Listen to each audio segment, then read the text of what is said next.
क्या धर्मांतरण के जरिए बहुसंख्यकों के खिलाफ गहरी साजिश हो रही है? कानून है, इसके बाद भी कौन साजिश रच अमली जामा पहना रहा है? कौन या कौन कौन इसके मास्टरमाइंड है? नमस्कार, वक्त है प्रश्नकाल का। आपके साथ मैं हूं स्वप्निल। प्रदेश में फिर धर्मांतरण का केस सामने आया है। भरतपुर में कुछ दिनों पहले ही कन्वर्जन सेंटर्स का पर्दाफाश हुआ था, लेकिन धर्मांतरण गैंग को नेस्तनाबूद नहीं किया जा सका। नतीजा कभी पैसे का तो कभी दवाई का लालच देकर यह धार्मिक आतंकवाद पैर पसार रहा है। 7-8 दिनों से हालांकि संकेत मिल रहे हैं कि भजनलाल सरकार नए बिल को लाकर कठोर कानून बना सकती है, लेकिन उससे क्या वो सब थम जाएगा जिसकी बानगी शुक्रवार को फिर भरतपुर में देखने को मिली? आखिर ये हो क्या रहा है, और उससे भी बड़ा प्रश्न ये हो कैसे पा रहा है? आज इसी पर चर्चा करेंगे, लेकिन उससे पहले शिक्षा मंत्री मदन दिलावर की ये बाइट सुनिए। धर्मांतरण पर जो नियम बने हैं उसके मुताबिक सख्त कार्रवाई होगी और नियमों में कहीं न कहीं कमजोरी होगी, ढीले होंगे तो नया बिल आ सकता है।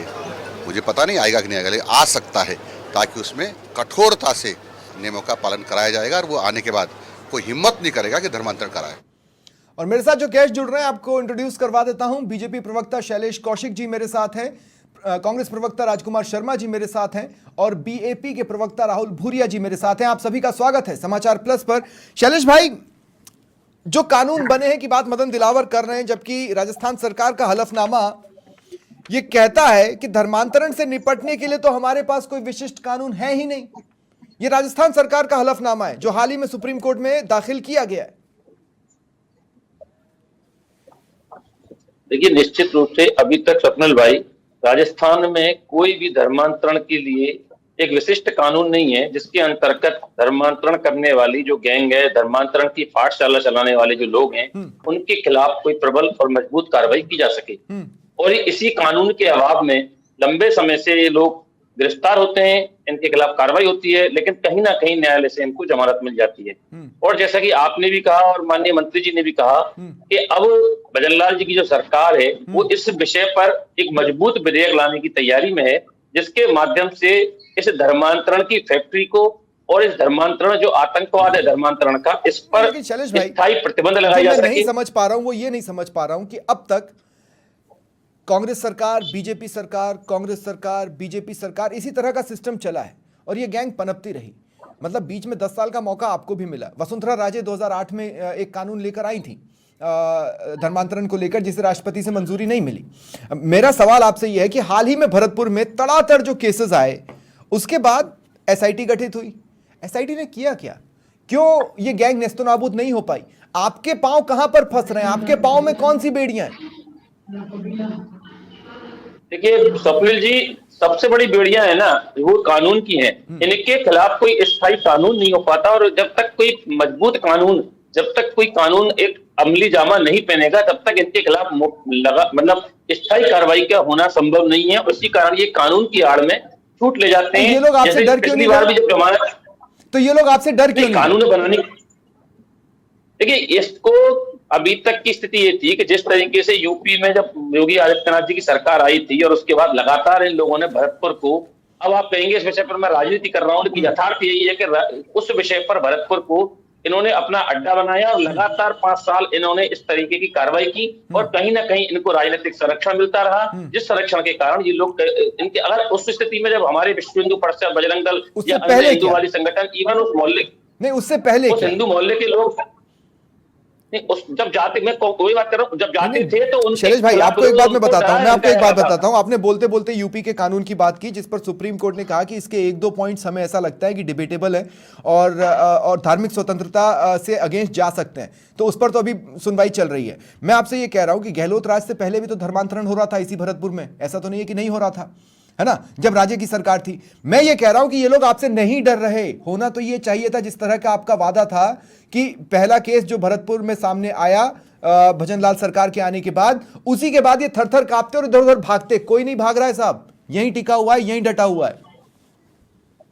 देखिए, आपको ध्यान होगी जब वो पहला केस आया था सरकार बनने के बाद, उसके बाद अब ये जो इनका एक केस आया है, जो आज आया है इतने लंबे, उसके कारण ये है कि इनको जिस तरीके से लगता है कि हमारे खिलाफ कोई कार्रवाई नहीं हो पाती, कोई कानून नहीं हो पाता, और कहीं ना कहीं न्यायालय से छूट ले जाते हैं। अब आप देखिए जिस तरीके से मैं कह सकता हूं कि अब लगातार आपको ध्यान होगा साइबर क्राइम के खिलाफ भरतपुर में जो जोरदार कार्रवाई हुई थी और जिस तरीके से पुलिस ने साइबर क्राइम को उखेड़ कर पटक दिया, जो उनकी दर थी वो लगभग आधे की बात, चौथाई भी नहीं रह गई। अब निश्चित रूप से आप ऐसे मोहल्लों में भी घुसे, देखिए जहां तारीफ बनती है वहां तारीफ की जानी चाहिए। मैं भरतपुर पुलिस की इस बात पर तो तारीफ जरूर करूंगा कि जिन मोहल्लों में पुलिस घुसना पसंद नहीं करती थी, उन मोहल्लों में घुसकर भी पुलिस ने साइबर ठगों को पकड़ा है।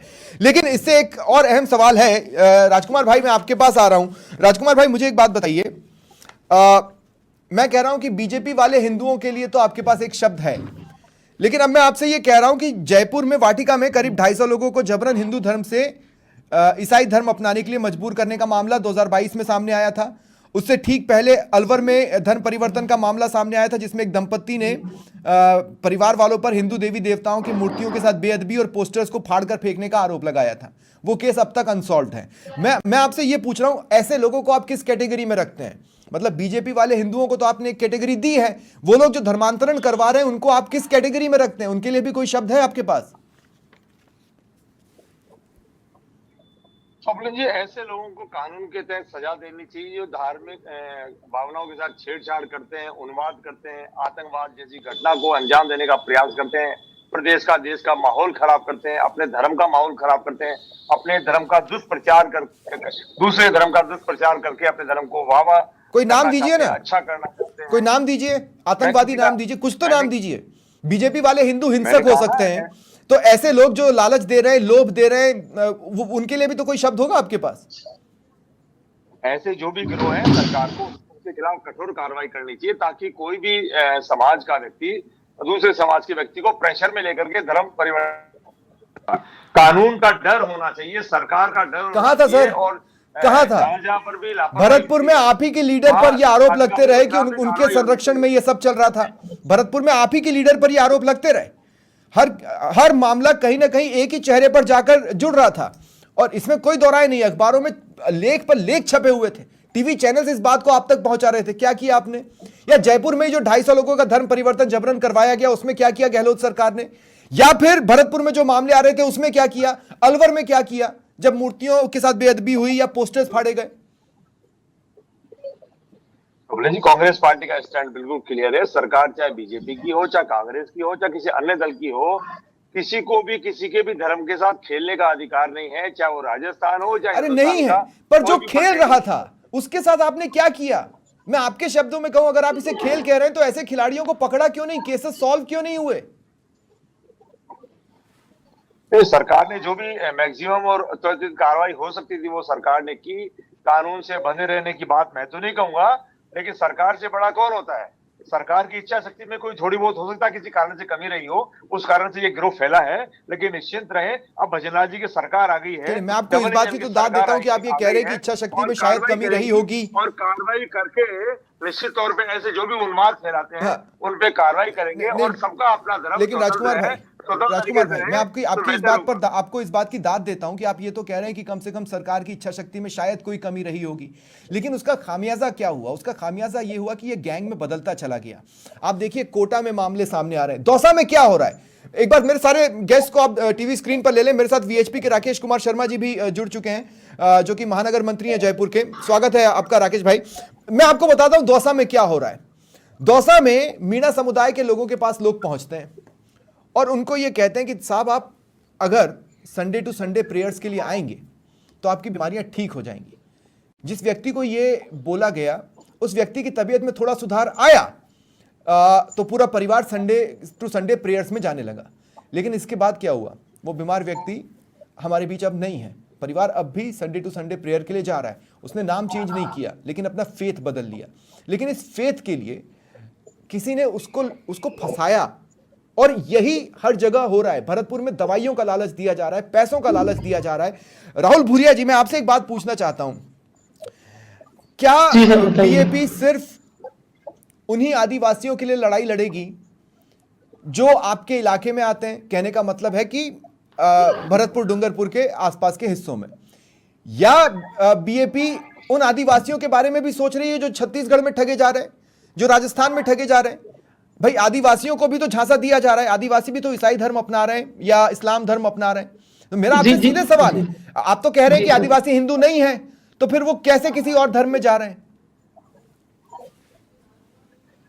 सर, आदिवासी हिंदू नहीं है, हम भारतीय संविधान के आर्टिकल 342 के तहत हमारी बोली, परंपरा, रीति रिवाज सब कुछ अलग है। हम हिंदू धर्म में नहीं आते हैं, हमारा धर्म ही अलग है, हम वो प्रकृति तो पूजक पॉइंट ही हैं। जुदा है। मेरा सवाल यह है कि भाई आदिवासी तो सेपरेट है ना, उनको ऐसे कैसे ठगा जा सकता है? उनके लिए बीएपी जी। क्या कर रही है? सर, आवाज कट के आ रही है। मैं ये कह रहा हूं भाई, आदिवासी भोला समाज है। छत्तीसगढ़ में जिस तरह से जी बड़ी संख्या में आदिवासियों को ईसाई धर्म अपनाने के लिए झांसे में लिया गया, वो किसी से छिपा नहीं है। झारखंड में भी मिशनरीज एक्टिव हुई, राजस्थान में भी एक्टिव हैं, दौसा में भी आदिवासियों को ठगा जा रहा है। तो मैं कह रहा हूं कि क्या वो आदिवासी आपके अपने भाई नहीं है? आप जी। उनके लिए कुछ नहीं कर सकते? सर, वो हमारे भाई है, वो भी हमारे समाज के ही है, लेकिन कहीं ना कहीं जो विरोधी लोग हैं, जो धर्मांतरण में इधर उधर, जैसे कि अभी मैंने सुना कि आप बोल रहे चर्च में प्रार्थना में जाने से ये होता है वैसा, हम इन चीजों को नहीं मानते हैं। वहाँ ले जाते हैं लोगों को। आप जो कह रहे हैं, हमारे इधर भी कहीं ना कहीं चलता है, हालांकि अभी नहीं, आप इन चीजों को नहीं ये सब मानते, कम आप हो गया है। प्रार्थनाओं को और नहीं हमारे मानते। हम सभी को मानते हैं, हम सभी धर्मों का मान सम्मान करते हैं, लेकिन ये जो धर्मांतरण की जो बातें हैं, हाँ। वो हमारे आप मतलब पूजा परे पाठ हैं। भी करते हैं, आप त्रिपुरा सुंदरी मंदिर भी जाते हैं, सब आप कुछ- महाकाल के भी दर्शन करते हैं। जी, जी। आपकी बहुत सी पद्धतियां वही हैं जो कि जी, सनातन सर, धर्म हम- में भी हैं। मैं ये कह रहा हूं कि आप आदिवासी हैं ना, चलिए ठीक है, आप आदिवासी हैं, मान लिया आप हिंदू नहीं है, तो आपकी आस्था में क्या इतना जोर नहीं है? क्या इतना भरोसा आपको नहीं है कि लोग आकर अगर ठगे, आकर बोले कि नहीं साहब यहां प्रार्थना से कुछ नहीं होगा, वही वाली प्रार्थना चलेगी, तो वो आदिवासी उसे न स्वीकार करे, आदिवासी उसे न माने? ये गंभीर मसला है कि नहीं बीएपी के लिए? बिल्कुल सर, गंभीर मसला है। तो क्या कर रही है बीएपी उसमें? लेकिन आप तो सिर्फ ब्लड देने चले गए साहब, उसके बाद आपने किया क्या? सर, हम अभी भी प्रक्रियाधीन है इस मामले में। सर, ब्लड जो शिक्षा मंत्री मदन दिलावर ने जो कहा कि अपना डीएनए चेक कराया जाए, ठीक तो है। आ गई क्या DNA डीएनए रिपोर्ट? चेक कराने से सर नस्लों का पता ठीक चलता है, है, ना तो कि धर्म का पता चलता है। आप शिक्षा नस्ल मंत्री पता लगाएंगे बेहुदा तो आदमी है। आदिवासियों तक ही जाएगी आपके हिसाब से, ठीक है। मैं ये कह रहा हूं कि सर, भाई डीएनए से तो आज वो आदिवासी अगर ईसाई बन रहा है, आज वो आदिवासी अगर इस्लाम अपना रहा है, तो आपको कोई प्रॉब्लम नहीं है? सर, क्यों नहीं? जो हमारा आदिवासी धर्म है, जो हमारा धर्म छोड़ के जा रहा है, वो कहीं ना कहीं उनकी कुछ चालें हैं, और उनको अभी हम तो समझने इनका में थोड़ा सा पर्दाफाश वो लगेगा, कीजिए। लेकिन हम फालतू के झगड़े खत्म करके ऐसे लोगों का पर्दाफाश कीजिए मेरे भाई। मैं आपको ये समझाने की कोशिश कर रहा हूं, राहुल जी, समझ रहे हैं आप मेरी बात? जी समझ रहा हूं सर। ऐसे लोगों का पर्दाफाश करना ज्यादा जरूरी है। राकेश कुमार शर्मा, राकेश जी, मैं आपके पास इस सवाल के साथ आ रहा हूं। लंबे वक्त तक वीएचपी ये कहती रही कि साहब हमें गहलोत राज में सरकार का साथ नहीं मिला, सरकार का साथ नहीं मिला, सरकार का साथ नहीं मिला। अब मैं कह रहा हूं कि सरकार बदल गई, बीजेपी आ गई है ना, फिर भी भरतपुर में केस आए, फिर कोटा में केस आया, और अब आज फिर केस आ गया। तो अब आपको क्या अभी भी किसी का साथ नहीं मिल रहा है?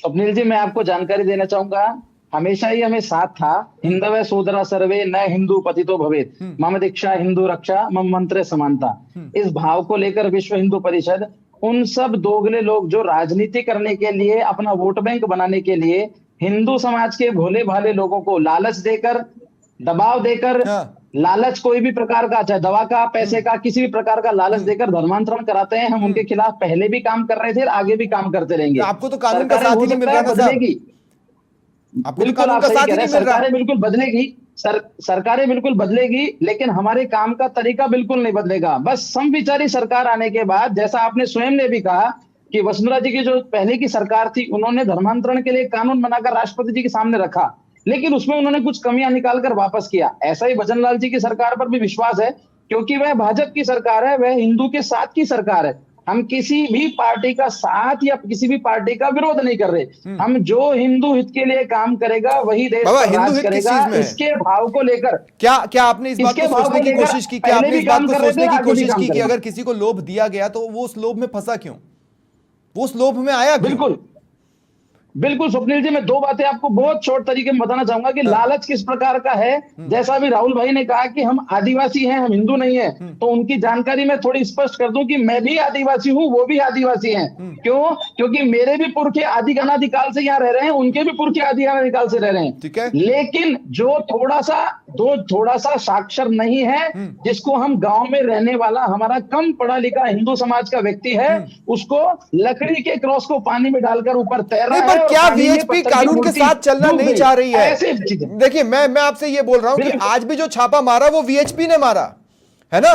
वीएचपी ने पुलिस का मैंने साथ आपको क्यों नहीं कहा- लिया? मैंने कहा आपको हो सकता है कि कोई भी पुलिस होगी, वहां से जो लोग इधर उधर भागने की कोशिश करते उनको भी पकड़ लेती, केस क्रैक कर लेती। क्या वीएचपी इस मामले में सिर्फ क्रेडिट लेने के लिए दौड़ी?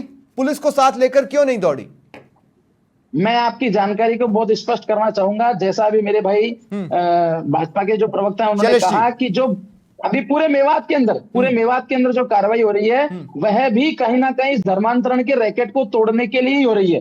क्योंकि पूरे देश के अंदर कहाँ मेवात टूटा? के अंदर से जो क्राइम होता है उसके पैसे के कारण ये सारा सब चीजें चलती है। कहां टूटा? इसलिए सरकार प्रॉब्लम हमारा तो पूरा यही है सहयोग ना, कर रही प्रॉब्लम तो यही है कि ये टूटा नहीं है, ये फला फूला है। बिल्कुल अच्छा, मैं बिल्कुल शैलेश आप भाई सत्य कह आपसे रहे ना हैं, आपको ये मैं काउंटर टूटा देता हूं। नहीं है। शैलेश भाई, यूपी से लोग इधर आ जाते हैं, आप कह रहे हैं कि यूपी से लोग भागकर यहां छिपने के लिए आ जाते हैं, वो तो पहले होता होगा ना, अब कैसे आ रहे हैं साहब?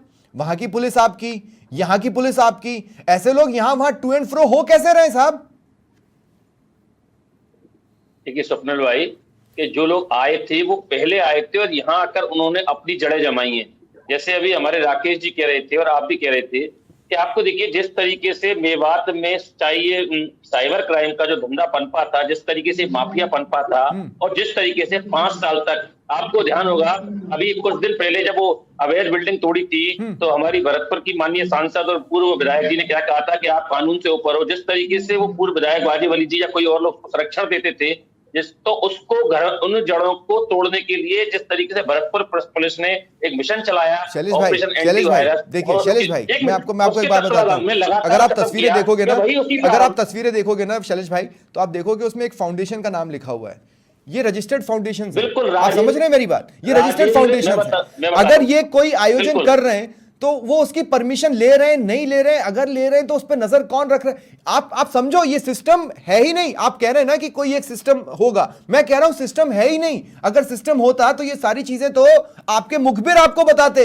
आपके मुखबिर भी आपको कुछ नहीं बता रहे हैं। वीएचपी पहुंचती है तो पता चलता है कि साहब ये चल रहा था।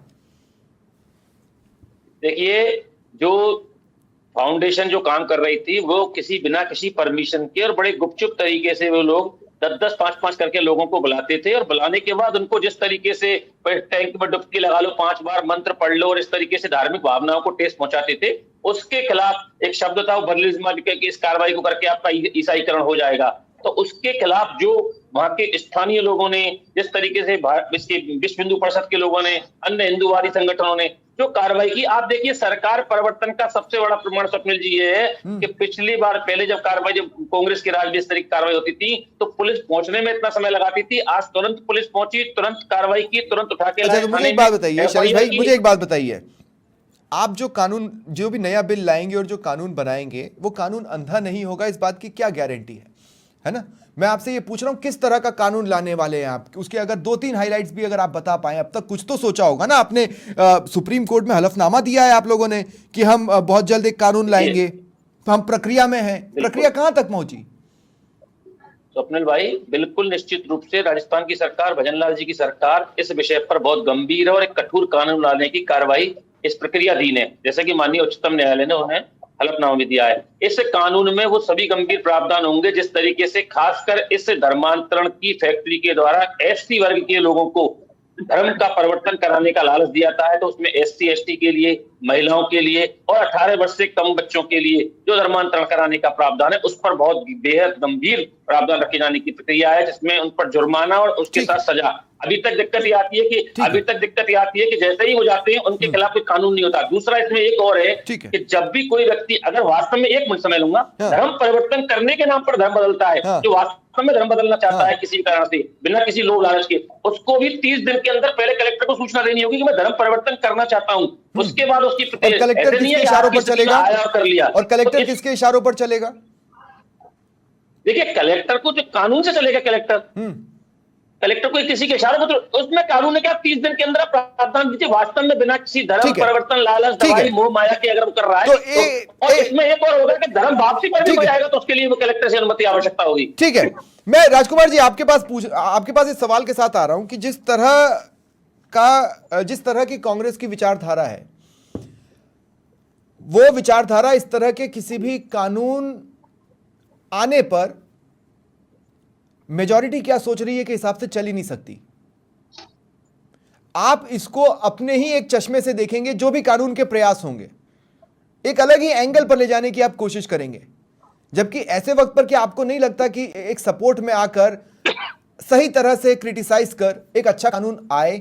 क्योंकि ये एक हकीकत है, लव जिहाद जैसी चीजें हो रही हैं, इसे नकारा नहीं जा सकता। धर्म परिवर्तन जबरन करवाया जा रहा है, इसे नहीं नकारा जा सकता। इसे लेकर याचिका 2022 में आई, 2023 के अंत तक आप थे, लेकिन इसके बावजूद भी किसी भी कानून पे आपने कदम नहीं बढ़ाया। इसलिए शक होता है कि कांग्रेस करेगी क्या जब नया बिल आएगा।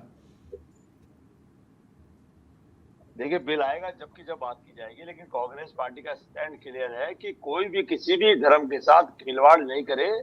मैं समाज के सभी जागरूक लोगों से भी अपील करूंगा, मोहल्ला समितियों से भी अपील करूंगा, विकास समितियों से भी अपील करूंगा, ऐसी कोई भी घटना अगर उनके मोहल्ले में, गांव ढाणी में कहीं हो रही है तो अतिशीघ्र सरकार को सूचित करें और वहां कानूनी कार्रवाई हो तो बेहतर होगा। किसी को भी किसी धर्म के साथ खेलने का अधिकार नहीं है और जबरदस्ती कोई किसी के धर्म के साथ छेड़छाड़ करके परिवर्तन करवाने का नहीं। अच्छा, मैं एक नाम लेता हूं राजकुमार भाई, मैं एक नाम लेता हूं, शांति रहने दे तो बेहतर होगा। ठीक, मैं एक नाम लेता हूं, नाम है जाहिदा खान। बार बार घूम घूम कर तमाम लोगों ने जाहिदा खान पर आरोप लगाया कि इस तरह की चीजें उनके अंडर में चल रही हैं या उनके संरक्षण में चल रही हैं। क्या गहलोत राज में किसी ने भी एक बार भी जाहिदा खान से पूछा कि भाई इस तरह की बातें मार्केट में है क्या? क्या क्या क्या तुम्हारी स्टोरी है, तुम बताओ जाहिदा, बताओ क्या हुआ है?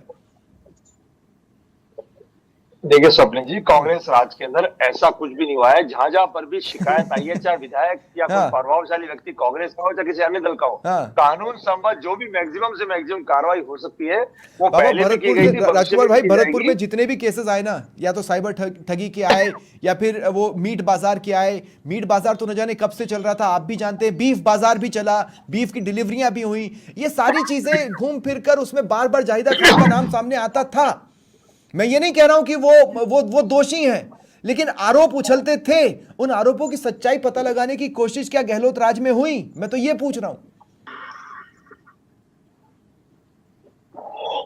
मैंने कहा ना, जो कानून सम्मत कार्रवाई होनी चाहिए थी, कानून ने अपना काम किया है, चाहे गहलोत जी की सरकार हो चाहे वर्तमान सरकार हो। मैं वर्तमान सरकार से भी आग्रह करूंगा कि जो पहले जो घटनाएं घटी है वो दोबारा नहीं बेहतर हो तो राजस्थान के हित में बेहतर होगा। ठीक है भूरिया जी, अगर इस कोई कानून, अच्छा कौशिक भाई को जोड़ रहे हैं, मैं भूरिया जी 2 सेकंड आया, कौशिक भाई बहुत शॉर्ट में जोड़िएगा। मैं स्वप्निल जी इतनी सी बात पूछना चाह रहा हूँ राजकुमार भाई से कि मुझे एक बार बता दें कि कांग्रेस के 5 साल में जितनी बार भी धर्मांतरण हुआ, तो क्या किसी कांग्रेस के नेता ने एक बार भी खेद प्रकट किया? किसी भी अखबार में, मीडिया में कहा कि ये कानून इनकी सरकार में भी कहा होगी गलत कार्रवाई है, हम इस पर कार्रवाई करेंगे? या जिस तरीके से कह रहे हैं कि जाहिदा खान के समय से, मैं पूछ रहा हूं अभी वाजिब अली ने और साहिब जो संजना जाटव ने वक्तव्य दिया कानून से आप ऊपर हो, ठगी माफियाओं पर, इन्होंने कांग्रेस की तरफ से किसी ने कोई स्टेटमेंट दिया कि हमने उनको और संविधान से ऊपर बता दिया, कानून से ऊपर? तो केवल बोलने की बात ना करें, कृपया उसको बताएं कि आप किस तरीके से लोगों के साथ जुड़ना चाहते हैं। ठीक है राजकुमार जी। मैं तो स्वप्निल जी इतना कहता हूँ, कांग्रेस पार्टी का स्टैंड के लिए है राजस्थान की सुख शांति समृद्धि बिगड़ने नहीं चाहिए। कोई भी किसी पे धर्म के साथ छेड़छाड़ ना करे। भूरिया जी, मेरा सवाल आपसे भी है, अगर बीजेपी कोई कानून लेकर आती है तो अभी तो बीएपी और बीजेपी टकराव की स्थिति में है ना, आमने सामने की स्थिति में है। मतलब बस आप ये समझ लो कि लड़ाई नहीं हुई है, बाकी तो सब कुछ हो चुका है। अगर बीजेपी कोई कानून लाएगी तो आपका राजनीतिक धर्म होगा कि हम विरोध कर दें, जबकि ये मसला ऐसा है जिसमें आपके भी साथ की जरूरत पड़ सकती है। तो मैं आपसे पूछ रहा हूं भूरिया जी, क्या स्टैंड होगा बीएपी का? आप प्रवक्ता के तौर पर बताइए, पार्टी का स्टैंड क्या होगा? तो पार्टी का स्टैंड क्लियर है। जो अभी पूर्व वक्ताओं ने बताया कि जो राजेंद्र जी ने बताया और भी बताया इन्होंने, तो ये जो धर्मांतरण मामला है वो बिल्कुल गलत है, ऐसा नहीं होना चाहिए। और अगर हमारे क्षेत्र में अगर ऐसा होता है तो हम बिल्कुल इनके खिलाफ कार्रवाई करेंगे, आगे भी जाएंगे और इनके खिलाफ मुद्दा मोर्चा खोलेंगे और जो जहां तक इनकी जो धर्मांतरण का जो भी मसला है, कहाँ से आ रहा है, कहाँ नहीं, कौन करवा रहा है, क्या नहीं, हम आगे, हमारा स्टैंड क्लियर रहेगा और हम आगे उनके लिए प्रक्रिया दिन ठीक है। चलते रहेंगे कि धर्मांतरण बिल्कुल।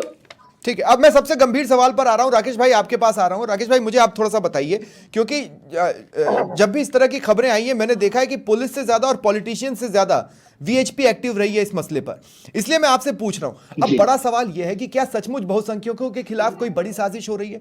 अगर हो रही है तो फिर उसका मास्टरमाइंड कौन है? इस पर वीएचपी क्या सोच रही है और इसे लेकर वीएचपी कर क्या रही है? स्वप्निल भाई, पूरे देश के अंदर ही नहीं, पूरे विश्व के अंदर हिंदू कहीं ना कहीं टारगेट हैं। मेरे कांग्रेस के प्रवक्ता राजकुमार जी और बीएपी के प्रवक्ता राहुल जी हैं, वो दोनों वोट बैंक के डर के कारण और अपने केंद्र के और अपने ऊपर के नेतृत्व के कारण, डर के कारण बोल नहीं सकते। लेकिन मैं बहुत खुला बोल सकता हूं अभी कि केवल और केवल पूरे देश में ही नहीं, पूरे विश्व में हिंदू ही टारगेट है। ऐसा नहीं है कि कोई मुसलमान ने, आज तक हिंदू ने किसी मुसलमान का धर्म परिवर्तन करवाया गया होगा या किसी ईसाई का धर्म परिवर्तन कराकर उसको हिंदू में लेकर आए होंगे। आज नाम जाहिदा खान, अमीन कागजी, वाजिब अली, साले मोहम्मद, पास्टर अभिषेक डेविड का ही क्यों आ रहा है? किसी रामलाल, श्यामलाल, मोहनलाल का नाम क्यों नहीं आ रहा धर्मांतरण के लिए? नहीं आए, क्योंकि भरतपुर में हिंदू आए। की सोच, मैं आपको करेक्ट कर दूं, भरतपुर में आए, दौसा में भी आए। बिल्कुल मैं उनका बता रहा हूं आपको, वो क्रिप्टो क्रिश्चियन है, वो क्रिप्टो क्रिश्चियन है, नाम नहीं बदलेंगे लेकिन उनकी पूजा पद्धति सीधे सीधे वो ईसाइयत को वो आपने फॉलो term करने वाले develop लोग किया है, हैं। crypto और Christian, वो उसमें बहुत सारा विषय पैसे का है, पैसे के लालच के कारण भी वह सब लोग कर रहे हैं। और वीएचपी का स्टैंड मैं आपको बिल्कुल क्लियर बता दूं, पिछले 60 वर्षों से हम लोग हिंदू समाज के संगठन का काम कर रहे हैं। जो हिंदू लालच के कारण, दबाव के कारण वापस चला गया, ठीक है। किसी ना किसी कारण से हमसे विमुख हो गया, ठीक है। उसको वापस लाने का भी लगातार वीएचपी काम कर रही है। बहुत बहुत शुक्रिया, बहुत बहुत शुक्रिया आप सभी का मेरे साथ जुड़ने के लिए। धर्मांतरण पर कानून इस वक्त की जरूरत है और उसे जल्द से जल्द आना चाहिए। फिलहाल इतना ही, नमस्कार।